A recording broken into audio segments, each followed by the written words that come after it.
Matt and I wanted to talk about metaphysics and theology, so thanks for showing up for something a little different in the afternoon.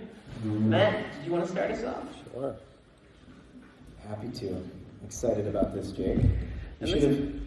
I did say we're going to make sure that we've got time for discussion, so we're going to take about 30 minutes here. We're starting a little bit late, so we'll go a little bit later. There's nothing happening afterwards. But we'll take maybe 30 minutes to dialogue amongst ourselves, and then we'll leave time for 30 minutes to converse with you. Yeah, great. You should have found the scorecards on your seat to decide who ends up holding forth in the most profound way. So, I proposed a dialogue with Jake when we were organizing the retreat, and the relationship between metaphysics and theology struck me as something that might be especially interesting and hopefully entertaining. I'm going to take 5 or 6 minutes to lay out some thoughts about each of these ideas and their relationship. I think it's important in the context of metaphysics to always be engaged in dialogue. It is a dialogical form of inquiry.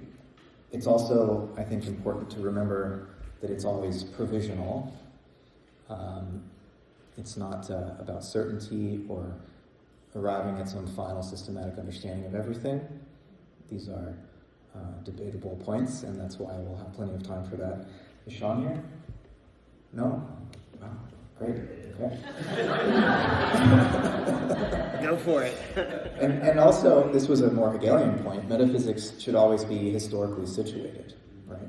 And so to begin with, I want to do a very quick sort of romp through a few thousand years of the history of philosophy, just to show how metaphysics has shifted and how theology has developed and how the relationship between the two, the understanding of how they relate has transformed.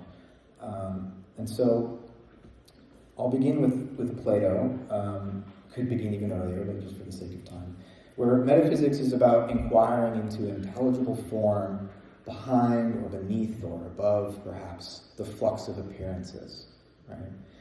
And for Plato, the good was the highest principle. And while in his dialogue with Timaeus and in other places he will make reference to God or the God, or a demiurge in the Timaeus, metaphysics for Plato is less, or has really nothing to do with the idea of a personal God. It's a more abstract pursuit. Similarly for Aristotle, metaphysics is an abstract pursuit. There is reference made to God, but it's God not as a person, but as thought thinking itself, an unmoved mover, which is the final cause for all other movement. And metaphysics is the study of being, of substance, and the elaboration of categories by which we can come to understand these different polarities that he will articulate between act and potency, form and matter, and so forth. In Plotinus, then, we get a sense of emanation, the emanation from an ineffable one, which I think is where you see the origins of what later gets called negative theology or apophatic theology. And out of the one pours the intellect, out of the intellect pours the soul of the world, and out of that pours nature, down to the sort of, when the one exhausts its effulgence, you get matter, which is really nothing. And then in St. Augustine, you get this shift where all of a sudden theology becomes really the core of metaphysics. God is now a personal being, a creator, and God creates from nothing. God doesn't, as in Plato's Timaeus, as the demiurge does, sort of organize a pre-existing material. God creates even the material, which is then informed. But you also get this inward movement in Augustine. There's the beginnings of a subjective turn, which I think becomes more apparent later in Descartes, so that it seems to me that as theology becomes more important in the Western tradition for doing metaphysics, there's also an interiorization of this process, deeper into one's own soul and experience, where Augustine will say, God is closer to myself than I am to myself, right? And we'll see this come back in a minute here with Descartes. In Thomas Aquinas, you get the sense that, philosophy or metaphysics and theology are intimately related, and they're sort of like reason can get you to the point where you know that God exists. But in order to know who God is, you need revelation, you need religion. In Descartes, then, you get the sort of completion of this subjective term that begins with Augustine. You get the development of doubt as a method. God becomes an infinite idea that Descartes says he can know by contrast to his own finitude. So Descartes realizes, he's a limited creature, and his senses can deceive him, his imagination can deceive him, but he can't be deceived in his own thinking activity. He knows that he exists because he's a thinking being, he's a doubting being. But he recognizes in his own finitude that he also has, in contrast to that, an idea of the infinite, and Descartes says, well, I couldn't have put that idea in myself. Therefore, there is God. And God becomes a kind of insurance policy for his knowledge of nature. Right? God is an epistemological insurance policy for Descartes. Then in Kant, you get this critical turn. Kant says the way we've been doing metaphysics is claiming to have knowledge of something that we actually have no experience of, and knowledge and experience must be tied together. For Kant, God is no longer an object of theoretical reflection. God is a practical postulate, which is to say, in our experience of conscience and morality, we have this sense of duty that for Kant is the closest we're going to get to any sort of intuition of the divine, right? It's in our moral experience, but we can't rationally know anything about God. And then in the German idealists, oh, hey, Sean. Schelling and Hegel have a really profound understanding of the divine. For Schelling, God becomes the ground of our own freedom and is revealed in mythology, what he calls the mythological process, which culminates in a historical event, the incarnation. I think in Schelling, there's a way in which ontology becomes ontogeny. Ontogeny being the study of the development of an organism, which was, biology was just coming into its own in Schelling's time, and I think he, as Kant also did, learned a lot from ontogenesis and thinks of the becoming of the world and the becoming of God as two ways of understanding the same process. In Hegel, then, you get this elaboration of metaphysics as the study of reality's self-unfolding. And really, for Hegel, reality unfolds through these phases. You could say God or spirit unfolds through logic, nature, and history. He understands the symbol of the Trinity in the Christian tradition as really the conceptual core of metaphysics. So there's a sort of translation in Hegel from the symbol to the concept. And so you could say for Hegel, God is the process by which being becomes transparent to itself through the elaboration of logic, the understanding of nature, and then the process of history. So that's just a brief sense of how the history of philosophy, metaphysics, and theology have developed.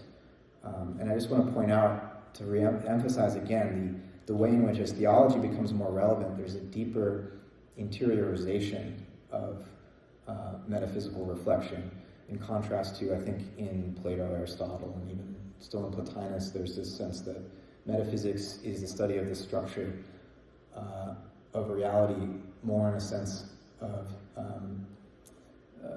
something external to our own inner intimate experience. And as it becomes more theological, there's a journey inward, and that our inner experience becomes more relevant for our understanding metaphysically of the nature of reality.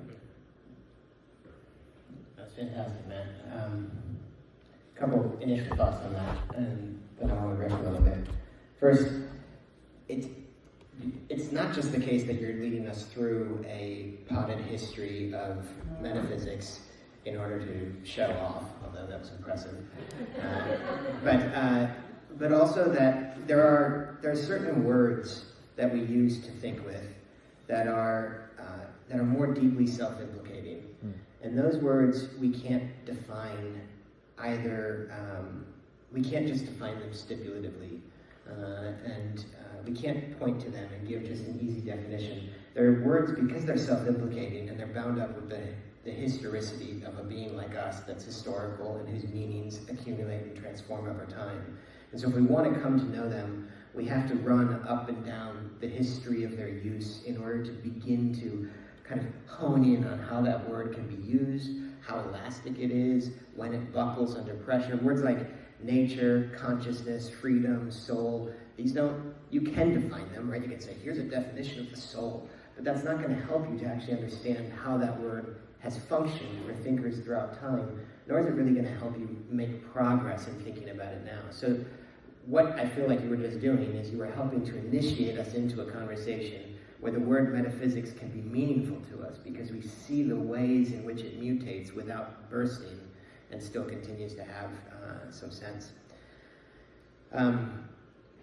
There are contemporary uses of metaphysics, like in the analytic tradition even has recovered metaphysics after being really skittish about it in the first half of the 20th century.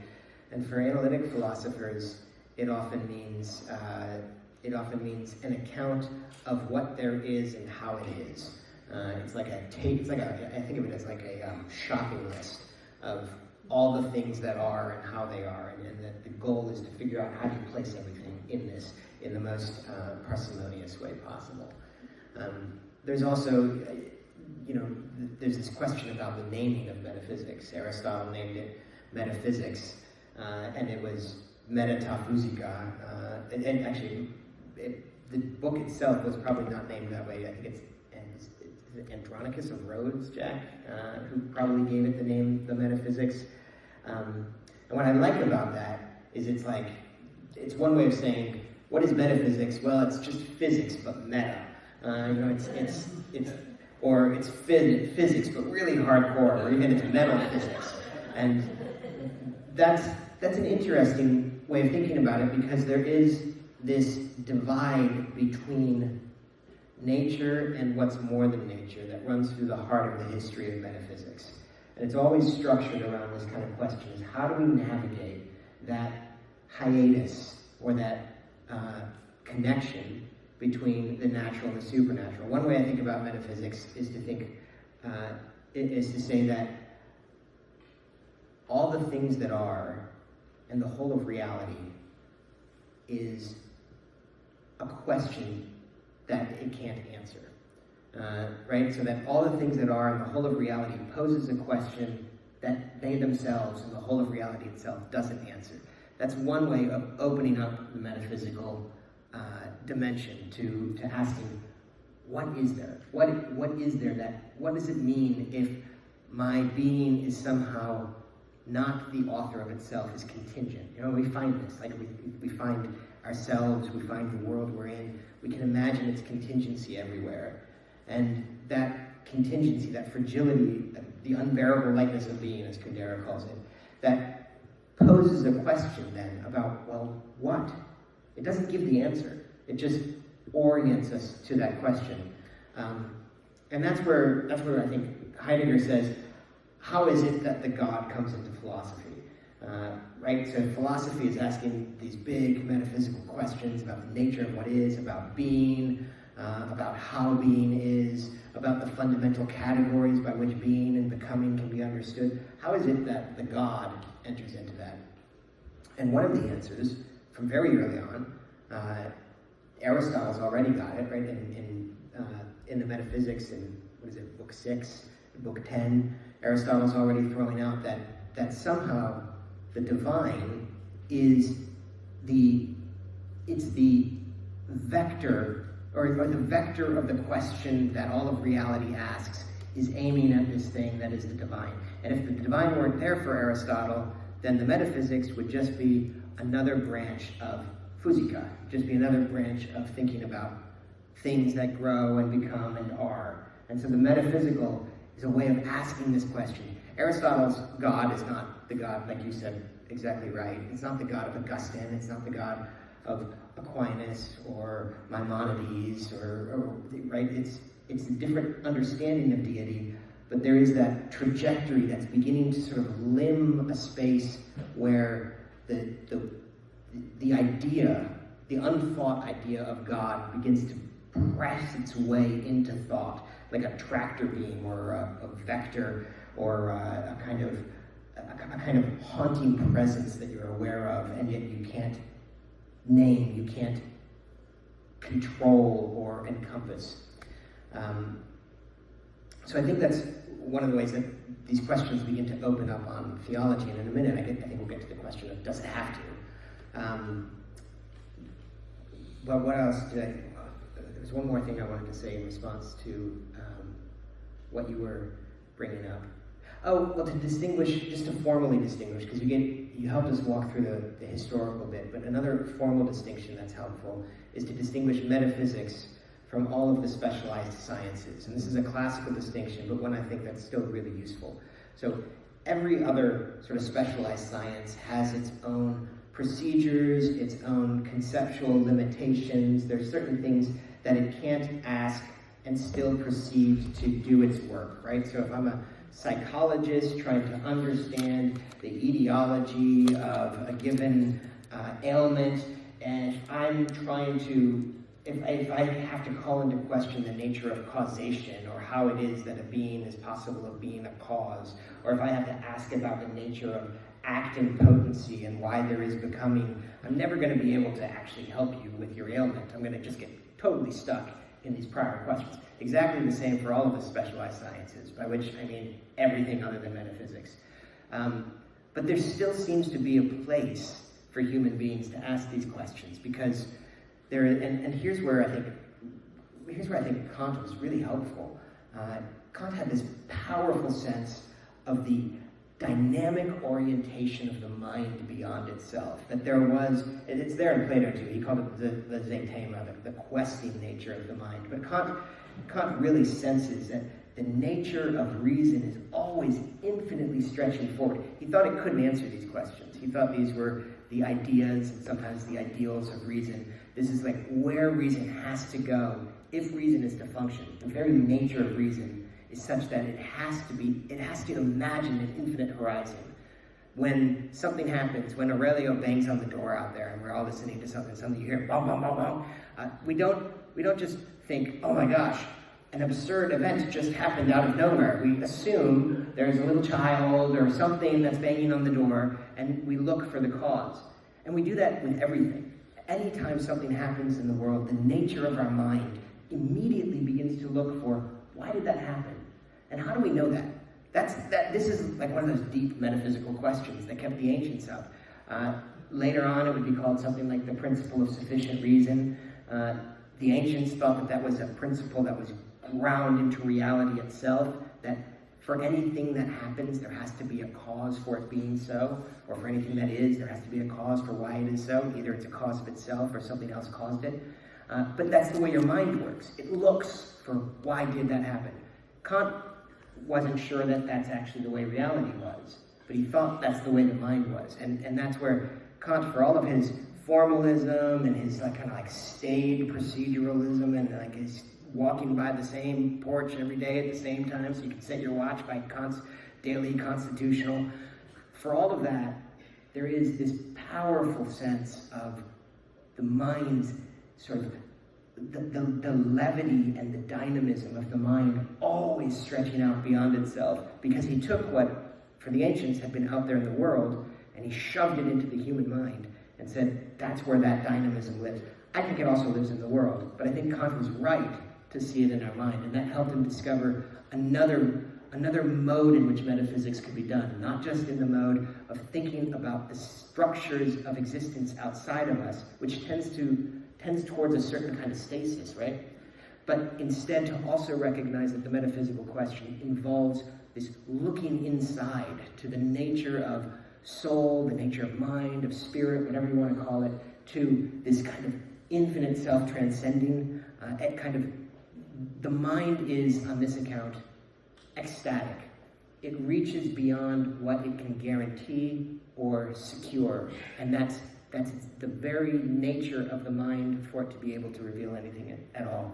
And so there's something kind of groovy about that, and about the way that metaphysics becomes, I think, sort of mutated at that moment into something new, into something more dynamic. That'll be the whole story of German idealism, of French spiritualism, of lots of the 20th century, of Romanticism. And so there's another dimension of the metaphysical that gets unveiled as not just a rational observation of the categories of the world, but also a dynamic participation in something that constitutes us and makes us to be the kind of creatures that we are, and sets us on this infinite horizon. And I think the question of God becomes relevant then too. Groovy. Yeah, I think you really helped make clear the point I was making, that for the ancient Greek philosophers, metaphysics was principally concerned with finding the source of intelligibility in the cosmos. And as you approach modernity with Descartes, Kant, and since Kant really, intelligibility is discovered in the activity of the mind, and that any order for Kant that we find in the natural sciences is really a function of the order of our own cognitive capacity. And the way Kant will start the Critique of Pure Reason by saying reason has questions that it can't help but ask, but that it can't actually resolve. It's the most tragic situation that he puts the human mind in. People often misunderstand Kant as somehow forbidding metaphysics, when he's really trying to inaugurate a new kind of metaphysics. He says, the history of metaphysics is a battlefield, and he wants to find a way of doing it more scientifically, which would be coming to a better understanding of the instrument by which we come to know anything. And Whitehead calls this the subjectivist turn in philosophy. And I think in the 20th century, you have thinkers like Heidegger who become very critical of the history of metaphysics in the West, as in some sense licensing what came to term in the 20th century as a kind of, he called it the metaphysics of presence. He related it to technology and the way that there was this drive, as Descartes said, to master and possess nature by applying a certain set of categories to it and framing it, as Heidegger would say. And so in 1929, when he publishes Being in Time, it's on the continent, you also have Ludwig Wittgenstein in England at the time, at Cambridge, saying from a more analytic point of view that we also can't do metaphysics. And the logical positivists kind of misunderstand Wittgenstein, but he says things like, of that which we cannot speak, we must remain silent, and wanted to really simplify language. This would be the sort of positivist's reading of Wittgenstein, that the meaning of words comes through a kind of designation to things of the world. And when we start to refer to abstract things, we can very quickly lose touch with reality, and metaphysics is certainly is referring to things that we can't tangibly perceive, that we can't touch, that we can't measure. And so it's in the early 20th century that there's this, both from the analytic point of view and a phenomenological point of view, a kind of call to end metaphysics and to engage thought and thinking in a different way. And whether or not that succeeds or it's just a new kind of metaphysics is something we could talk about. But I think I wanted to share a little bit about how, from my point of view as someone oriented by the thoughts of Alfred North Whitehead, what metaphysics can look like when we do it in a different way. Rather than a stretching beyond experience, metaphysics for Whitehead becomes an attempt to generalize from experience. He says that metaphysics is the search for the highest, the most general categories that apply to all of our experience, which includes experience in the sciences, in physics and biology, in psychology and sociology, but also religious experience and artistic experience. Is there some set of categories that are going to be abstract inevitably because they're general, right? that could nonetheless elucidate all of the details of our practical experience. We saw an example of that earlier with Ian's presentation. And he doesn't want these categories to be an imposition upon experience. He really does want them to be distilled out of experience. And he says, metaphysics is an adventure of hope that the universe is intelligible. Mm-hmm. And we can't know in advance, but it does seem that it repays, reality repays this type of inquiry.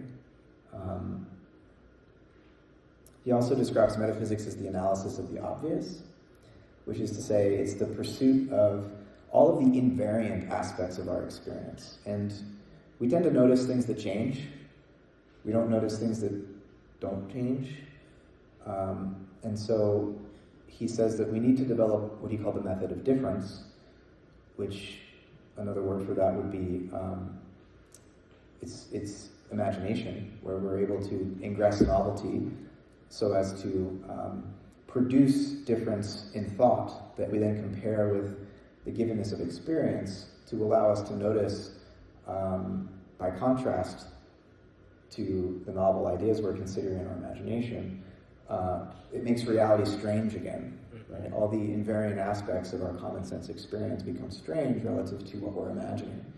And so imagination becomes a very important sort of methodological instigator for Whitehead in doing metaphysics. In terms of theology, then, it's a kind of regional expression of metaphysics for Whitehead, where Whitehead criticizes the tradition for often making God the exception to the metaphysical categories that apply to everything else, invoked to save them from incoherence or to explain their source. But for Whitehead, God is the chief exemplification of his metaphysical categories, so that God is no longer special, but another case of what he called an actual entity. And they're not exactly parallel, but the last thing I'll share before handing it back to you, Jake. We have this distinction between science and religion nowadays, and these aren't synonyms to metaphysics and theology, right? Because science presupposes a certain metaphysical background. But when we think about science and religion, I think it raises all sorts of metaphysical questions about, well, how do we differentiate the two? And Whitehead has a really helpful way of doing this. He says that science is the study of what we are aware of in perception. Religion is concerned with our emotional responses to those perceptions. And so science is the study of the systematic connections among the perceptions that we have of nature, whereas religion, he says, is concerned with the transformation of character. And that type of definition of these two very important domains of human experience, I think, helps avoid conflict, but it doesn't set them totally apart from one another either. You can have a science of religious experience, but Whitehead says, well, then you're usually studying other people's experience and not your own, or at least you're taking a bit of a distance from your own experience to do that. Whereas if you're having a religious experience, it's all encompassing, and it's transforming you at a very deep level.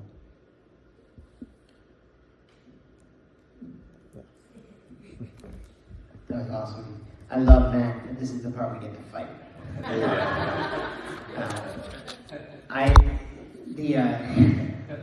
The question of how metaphysics relates to God, I think, is a crucial one.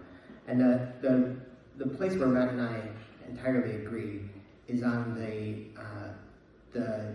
skittishness with which early 20th century philosophers on both sides of the analytic continental divide comported themselves to metaphysics and theology. For both of them, especially the word metaphysics, which is kind of funny, for them, the word metaphysics is the really bad word. Heidegger says, if I were to read theology, which I would like to do, which I think I might do someday, the word being would not occur in it. Because he doesn't want theology to have anything to do with being, with metaphysics, whatever. And he thinks the whole problem with metaphysics is that it's related to God in this negative way that Matt described. Heidegger calls it ontotheological. He takes the term from Kant, and then after it, like every sexy postmodern philosopher uses ontotheology as a pejorative for the last 50 years. That just means God conceived as the summit of all being and the guarantor of being, right? So that's a quick shorthand for what ontotheology means. The summit of all being and the guarantor and source of being, the ground of grounding, as Heidegger likes to say. So, and the problem with that is it then authorizes the idea that the entirety of reality is exhaustively knowable, right? Because God, as the guarantor of rationality and of being, is up there at the tippy top and is the ground of it and guarantees it all the way through. It means that everything is rationally knowable, and so it can be cognized by me without any remainder. Not necessarily that I can do it, but that in principle it could be. An infinite computational intellect could get the algorithm of the whole universe and just run it all the way down.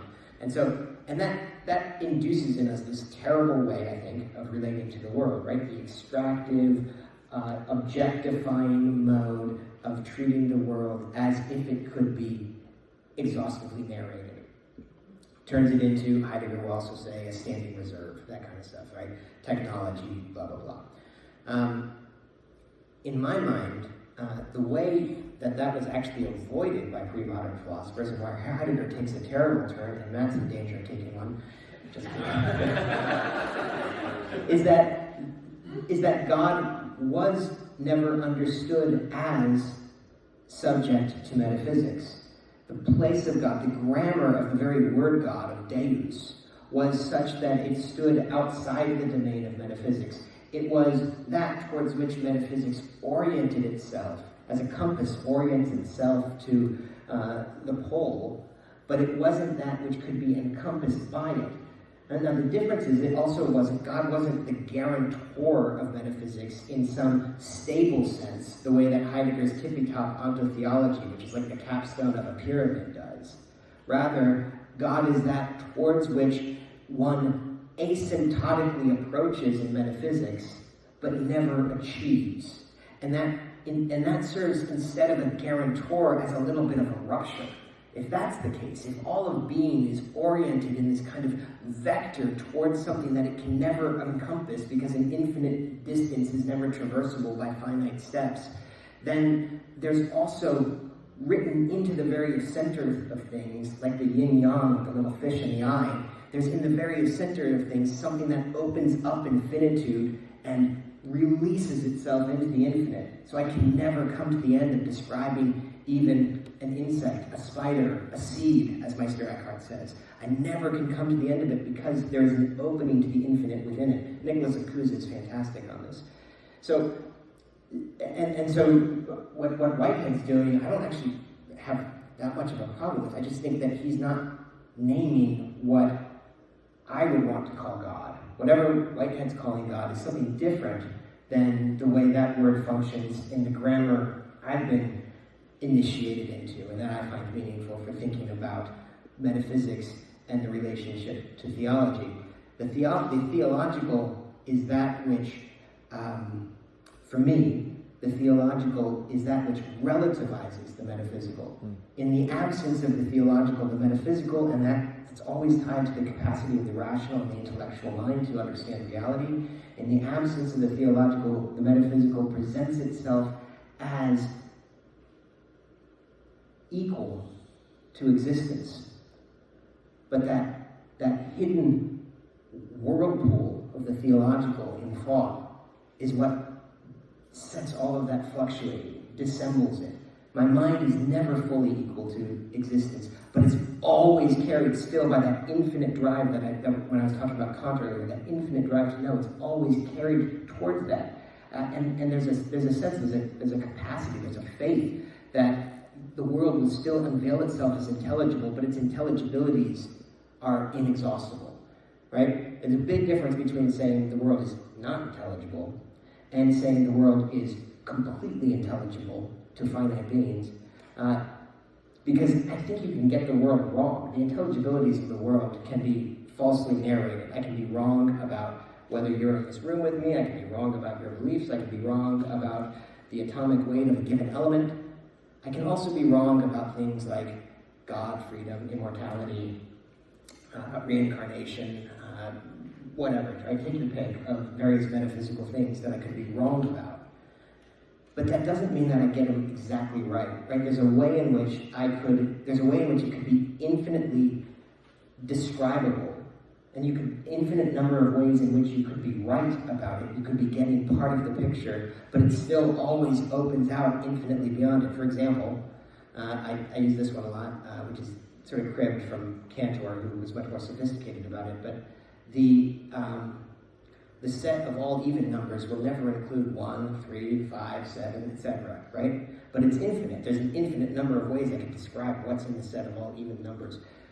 Likewise, in an analogous, very cheap analogy, but still in an analogous way, there is an intelligibility to the world that I never am equal to, that I never exhaust, but that also still holds me to account as I try to live in fidelity to what it is.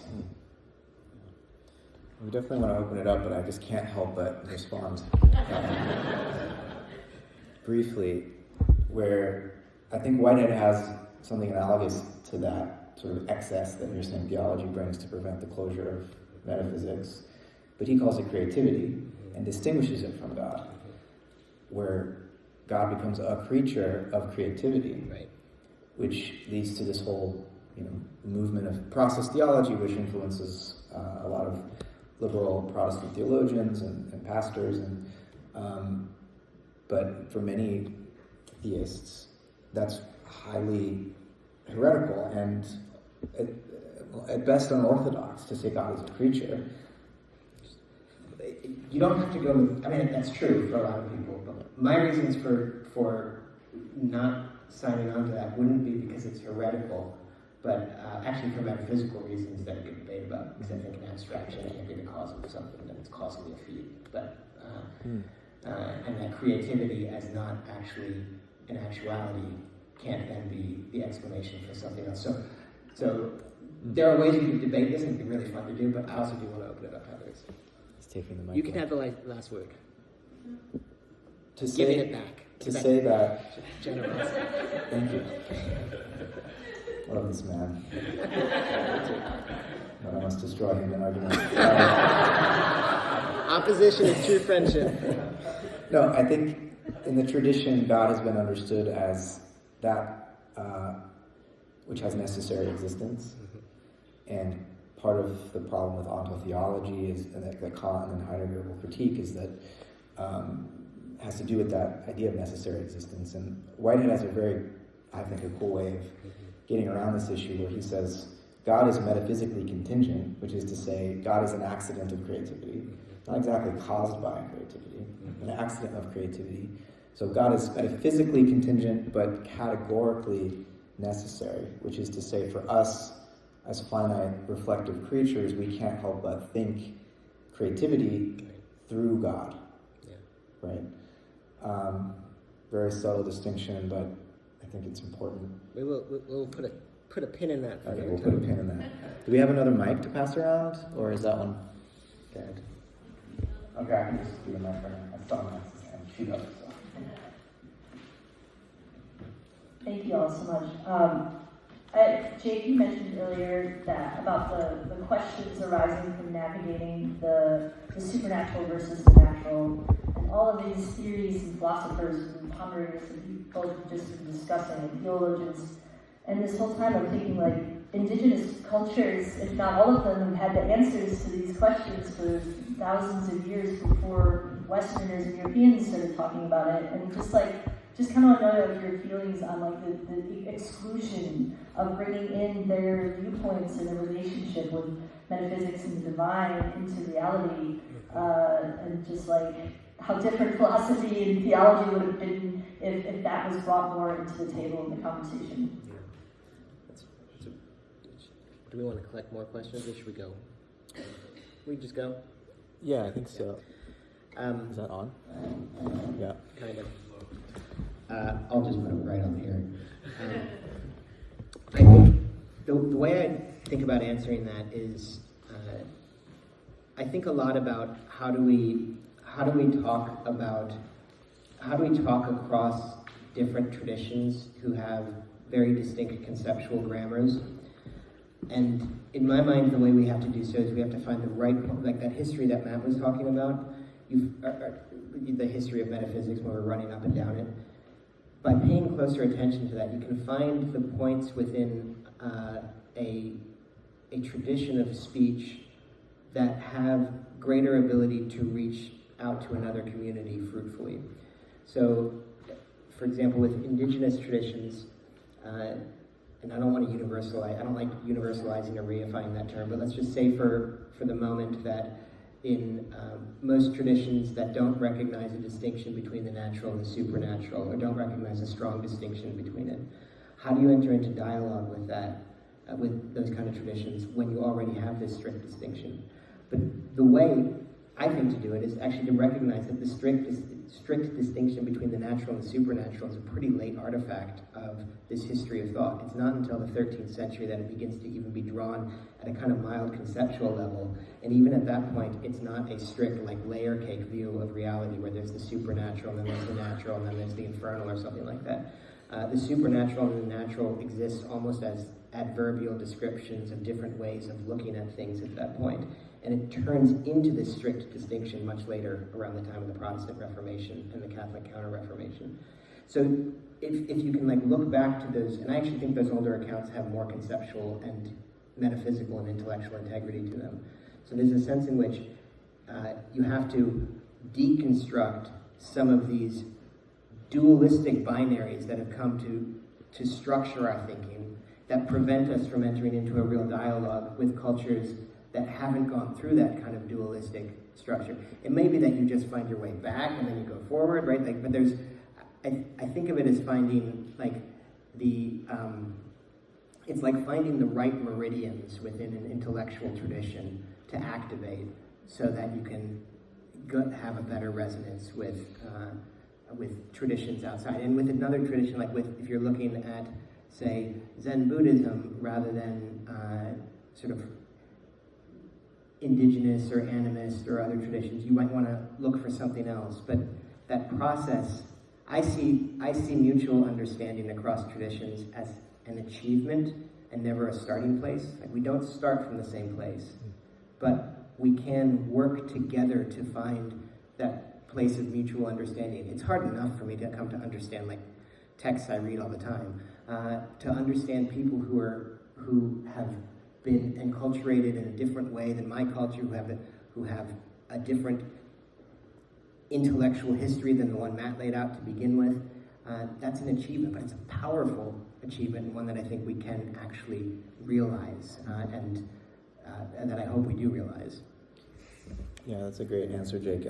Max, I really appreciate that question, and it's an invitation to me to remember to situate myself even more concretely in a particular lineage and history, and I wouldn't pretend to be able to speak with any authority whatsoever about any of the varieties of different indigenous perspectives. I think that type of intertradition faith, that sort of interfaith dialogue or intertradition dialogue is really valuable and actually essential. But what I was trying to do in that, giving that history and the conversation we're having here, is very much situated in a particular conversation. And I wouldn't want to pretend to know from the inside any other tradition than the one that I have been schooled and formed by, you know. But certainly there are ways in which, from a, say, a process relational ontology point of view that I get out of Whitehead, that's a really, I think, a powerful basis for doing that type of dialogue. You know, what modern or contemporary philosophers call panpsychism, or anthropologists are covering as new animism. Like, obviously this is fertile ground for that type of conversation to happen, and it's really important. And I think that would be a different way of approaching this topic. A lot of the problems that we have in the West, just, they don't come up in these other traditions, so. I'm an interfaith minister, so it's just like constantly something I think about, like how to bridge them all together, include everyone in the conversation, whatever conversation. But yeah, thank you for your answers. Thank you.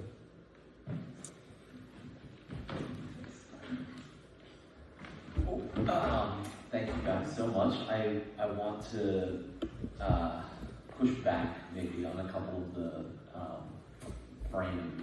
Well, for one, I think that, I agree, Matt, with your kind of like description of metaphysics in ancient Greece being more about less personal, less kind of inward. But I would say that I think Socrates would be the big outlier there, and like the Phaedo and other places where it's really all about the soul and the interpersonal, and that's the area of metaphysics. And then Aristotle on God. I think we don't have enough, more or less, but I think we also know that what he says in the metaphysics is a very small slice of what he thinks. And Jake, I think you did hint at this a bit, but he says even here there are gods, which he takes from Heraclitus and the Heraclitean view. And I really don't think God is abstract for Aristotle, and I don't think Aristotle's metaphysics is abstract at all. This is like what I wrote my dissertation on. And again, I'm fighting against like the entire body of scholarship when I do that, so it's okay that people still talk about it that way, but it's really a metaphysics of the concrete. But we can go for that on another occasion maybe, but I just wanted to throw those out as alternate. Because I do think that the general trend you're describing is accurate. I'm not saying that it's not accurate. But. Yeah. I agree with those points, yeah. Thanks, John. Somebody else.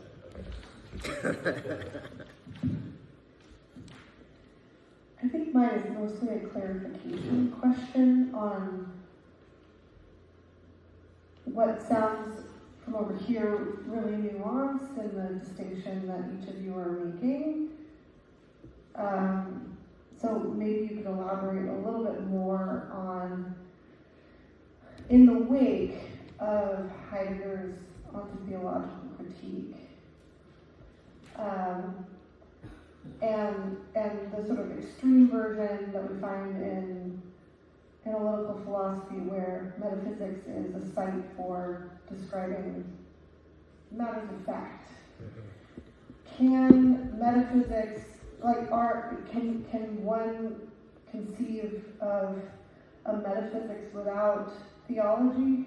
Or, I wasn't clear on either of your, it seems like you were circumambulating that question, and I'm curious, because when you describe the kind of lure that you're talking about, Jake, that lure seems to me to imply that theology is a necessity, and I'm wondering if that's true for you, or what, both of your takes on that. Does that question make sense? Yeah. I love this question because it's what we intended to talk about. So, why don't you go for it, Matt? I think, so obviously, let's say if you're a Buddhist or a Taoist or a whole variety of different indigenous traditions, you don't need theology to do metaphysics or to describe the nature of reality. I think in the particular lineage that Jake and I are speaking out of, it would seem, even if you're an atheist, you're still doing theology in some sense, and that you're negating something that,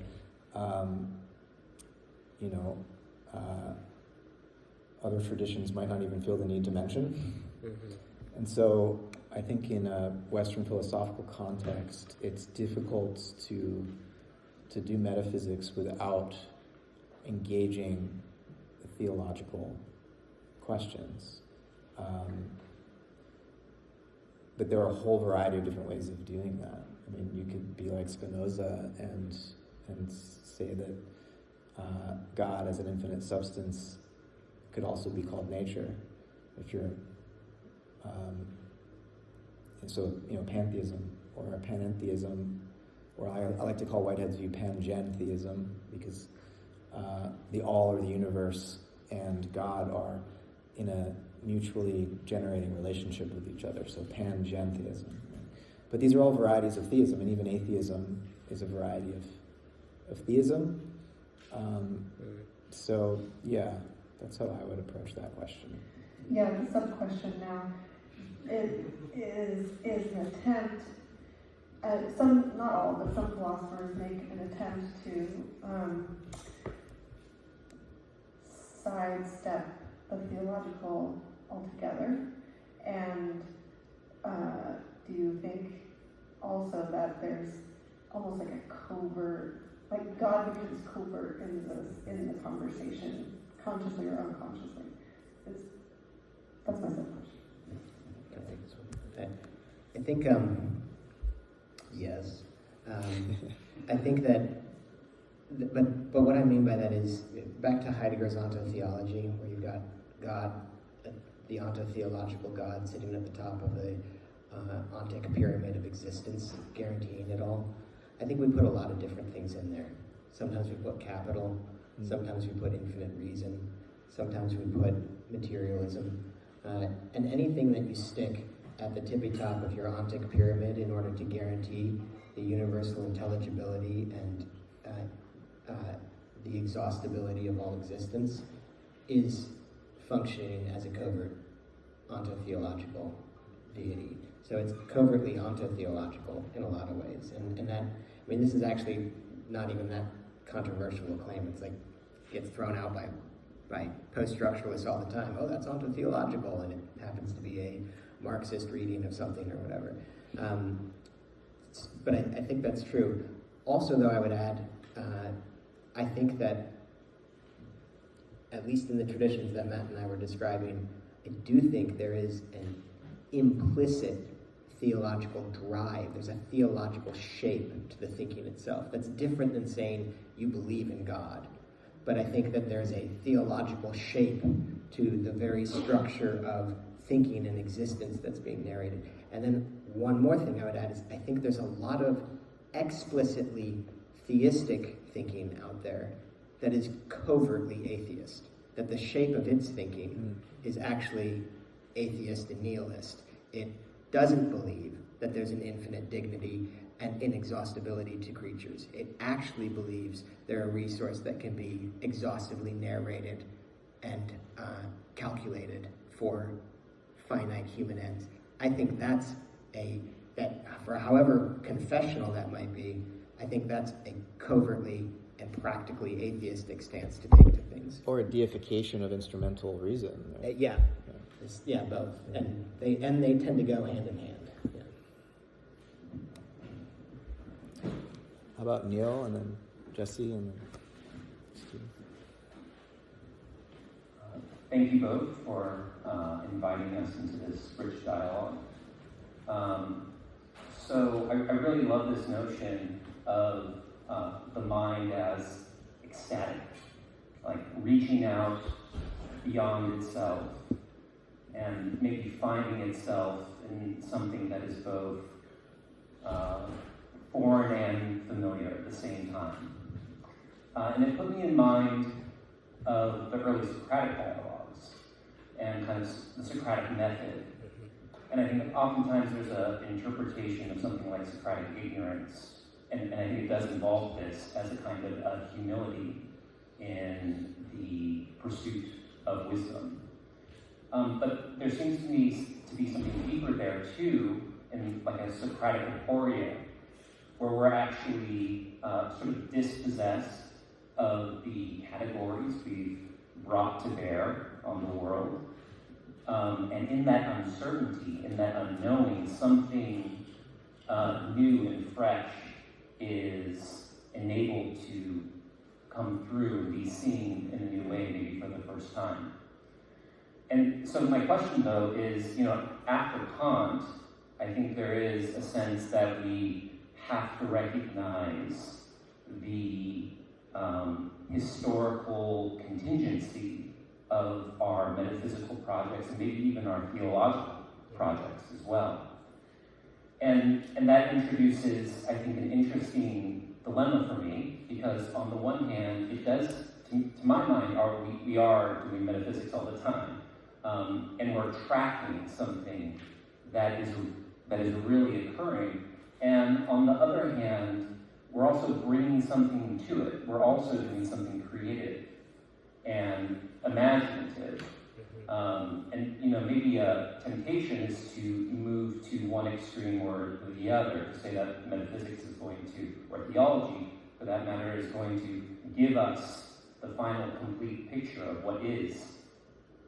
On the other hand, to abandon those projects entirely as entirely constructivist or imaginative in a pejorative sense. But it does seem like both of those are involved to some degree, though. And so I'm wondering maybe like how you think about walking that tension or holding that tension between, on the one hand, metaphysics genuinely tracking the real, and on the other hand, the kind of contingent, imaginal dimension that we are bringing to bear on that ourselves. If that makes sense. I want to ask Jake to lay out his genealogy of participation here, but it might take too long. Because I think it speaks, if you all haven't read Jake's essay in A Participatory Turn, that's a chapter in there on the genealogy of participation from Plato through Aquinas to Schelling. I think it speaks to that sort of polarity between creation and discovery as we relate to the structure of and intelligibility of reality. But one thing I want to say about myth that I really appreciated that you are bringing up in the dialogues, Plato's dialogues, and the Socratic aporia and whatnot.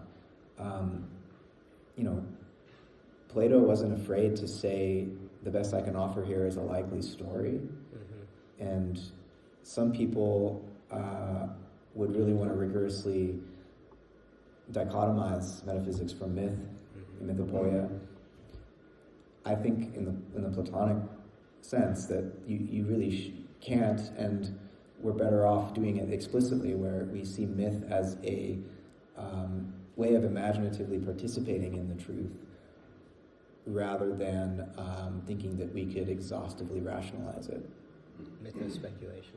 Vogelin's sense of mythospeculation. Did you want to say anything else? I had a thought, but it's on the tip of my tongue.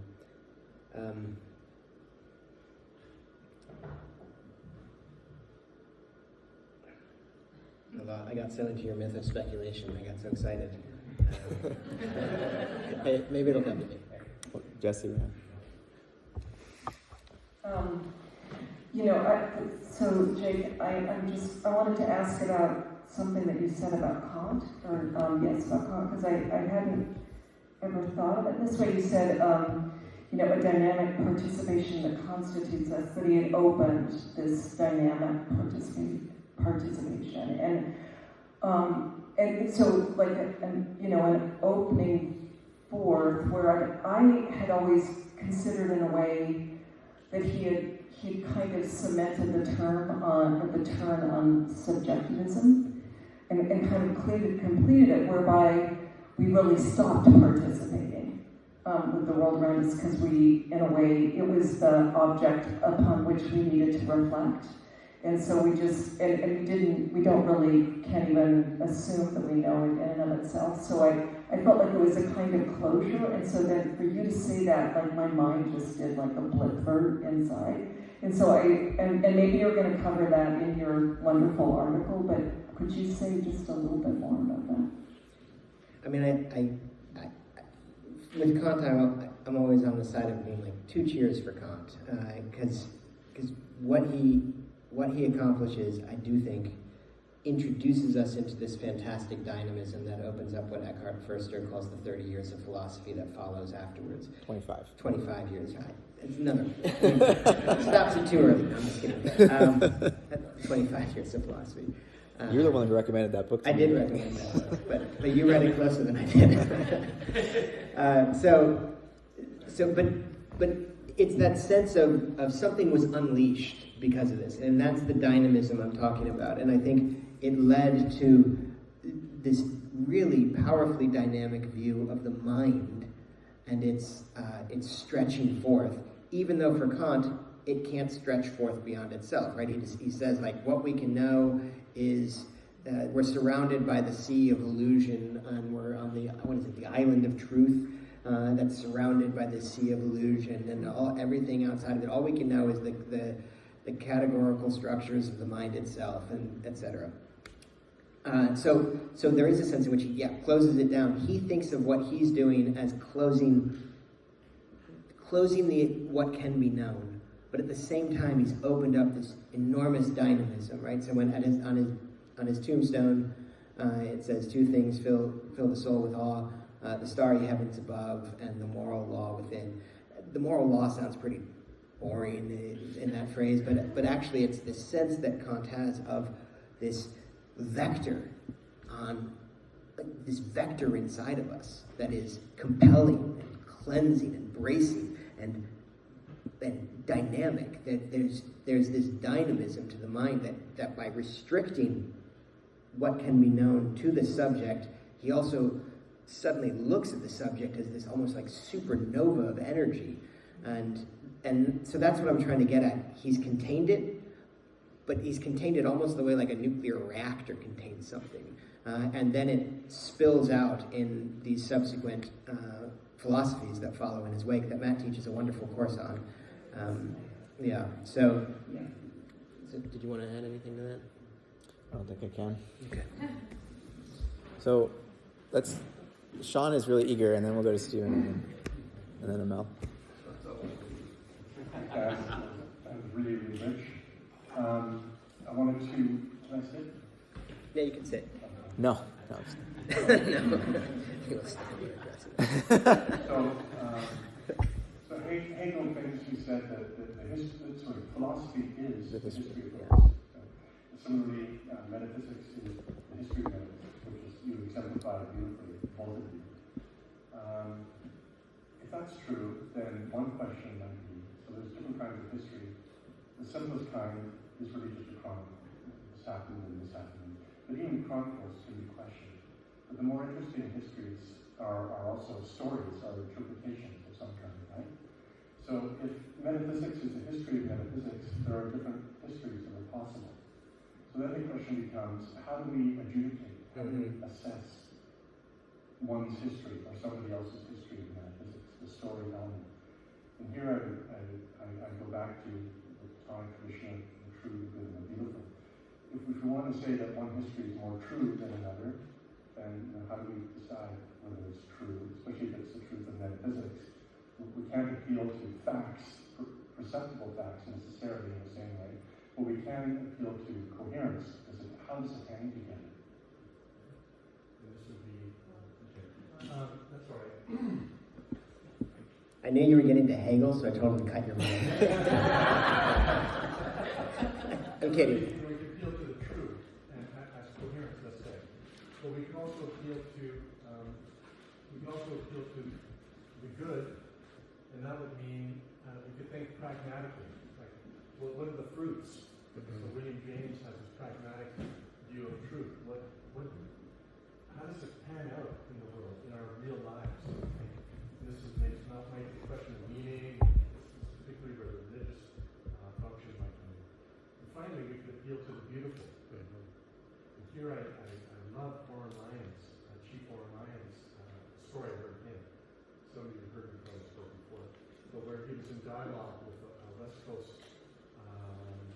indigenous brother, not a literal brother, and they were comparing their creation stories, which were very, very different. So this is like for these people, their creation story is the metaphysical foundation. And Online heard this other guy's one. I don't know whether the other person involved pro and versus. I don't know who the main figures were. But when he was finished, Online said, "That's beautiful. It must be true. Now let me tell you mine."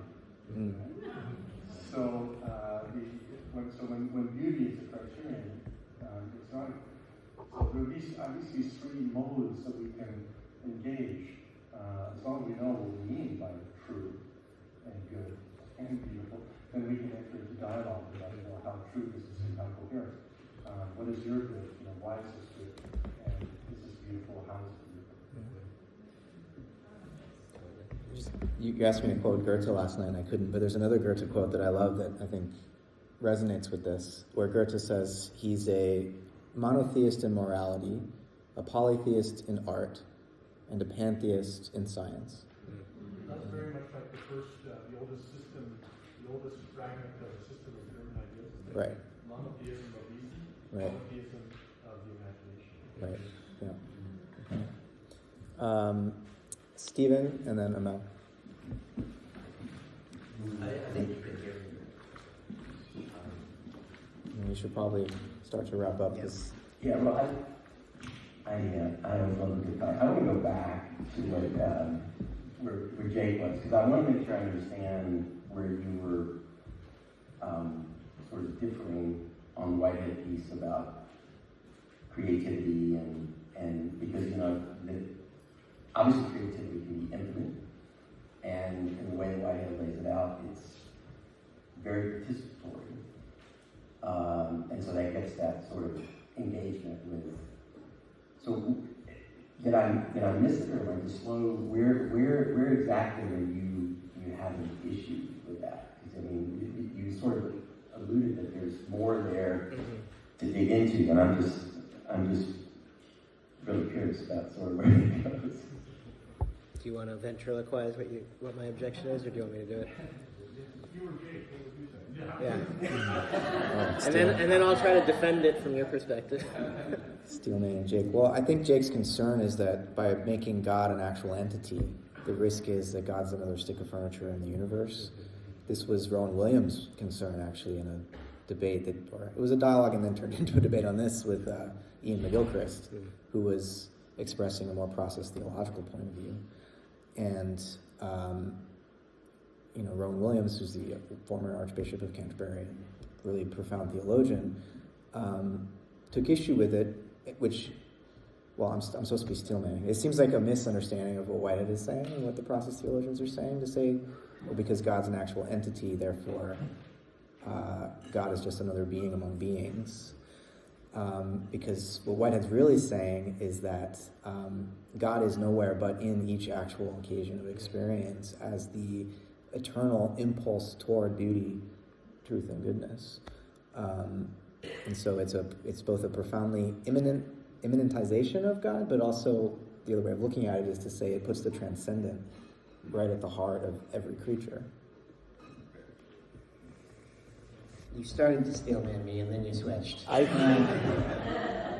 did my best. So I'm gonna my view on it. I love Whitehead. I'll say the first time I experienced my thought moving in conjunction with the rotation of existence, I was reading Whitehead and walking on Holy Hill up there outside of Berkeley near the GTU library.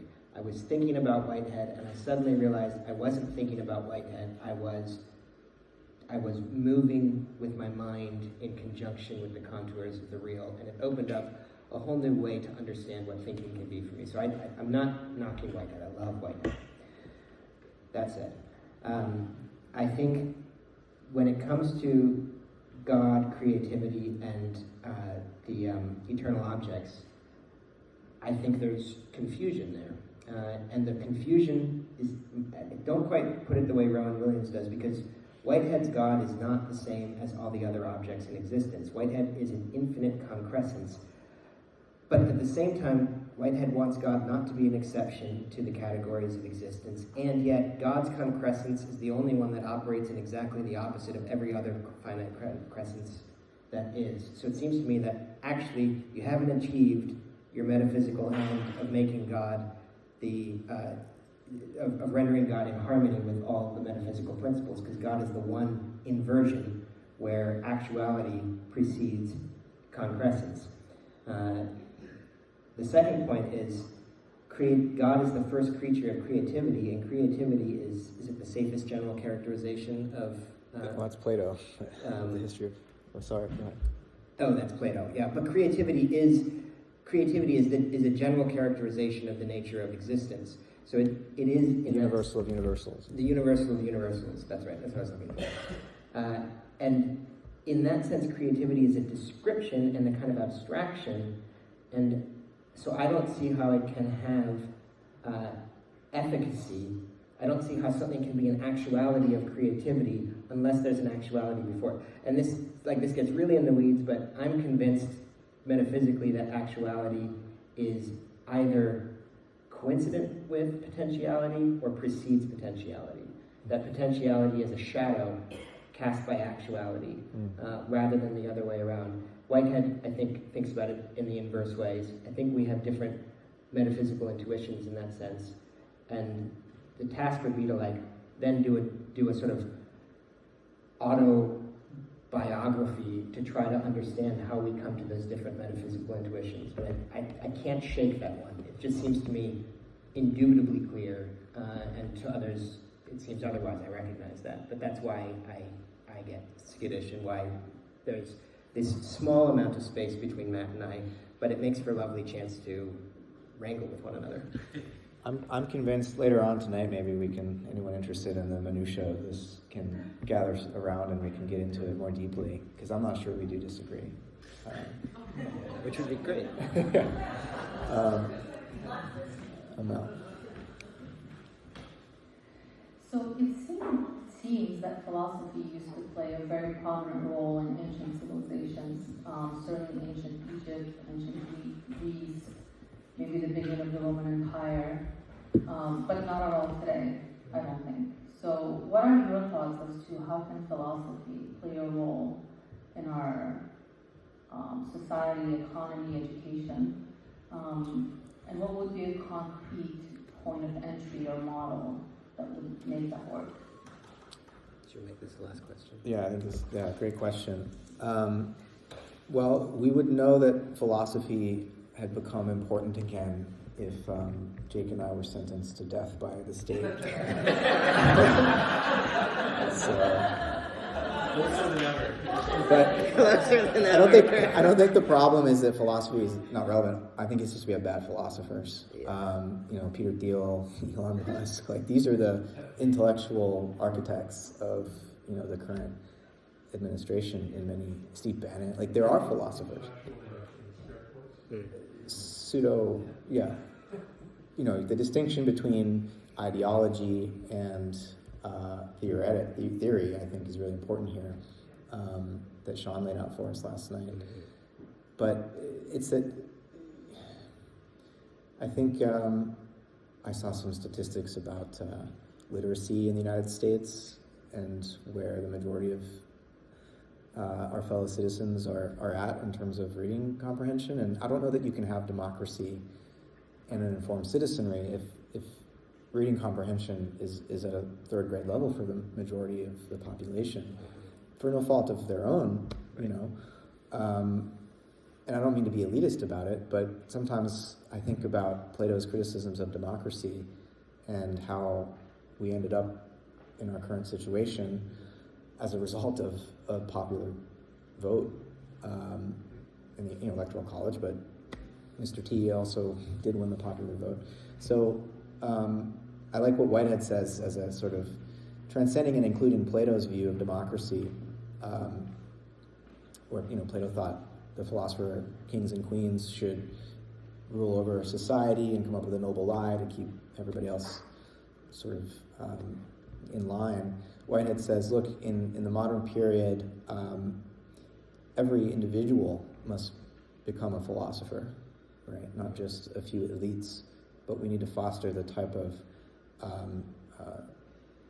pedagogy and educational context wherein that's possible, and we don't have that.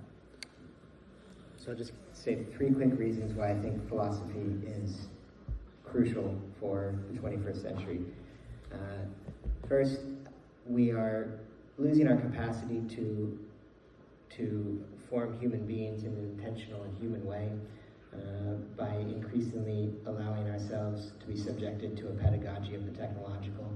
And philosophy from its very outset is about the pedagogy for how to shape free human beings capable of orienting themselves to their highest ideals. That's what the entire book of the Republic is really about. The pedagogy is at the heart of it, and it's about a pedagogy that frees the person, right? It's the liberal arts in the best sense, the arts that liberate and free one. And we need that probably more than ever so because we find ourselves instead subject to the pedagogy of the machine. Second reason is we need good philosophy because there's so much bad philosophy out there, as Matt was saying. Wittgenstein calls this philosophy as therapia. He says, what's the point of philosophy? It's to show the fly how to get out of the bottle. And the bottle is all the bad, constrained, dualistic, fragmentary ways of thinking that you're working with, in which language has gone on a holiday and isn't functioning in its proper domain, but you continue to run these scripts and they trap you in poor ways of thinking, poor ways of acting, and they cut out from under your feet the capacity to live in a richer, more participatory and ethical relationship to one another. And then the final reason is because philosophy is, and this doesn't have to be sophisticated philosophy. Here I don't mean philosophy because you read Plato or Spinoza or whatever. I just mean standing in a bringing to self-reflective articulation your relationship to the ideals that structure your life. That capacity to exist in relationship to those ideals that work like a kind of magnetic center, drawing us out, energizing us for moral and spiritual and intellectual and imaginative pursuits. That's also crucial to what it means to be a human being, and that's what philosophy with a capital P in the biggest sense I think has always meant, and I think we need that now as much as we ever have, maybe even more.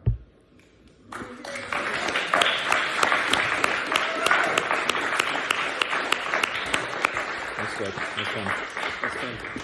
To be continued. To be continued.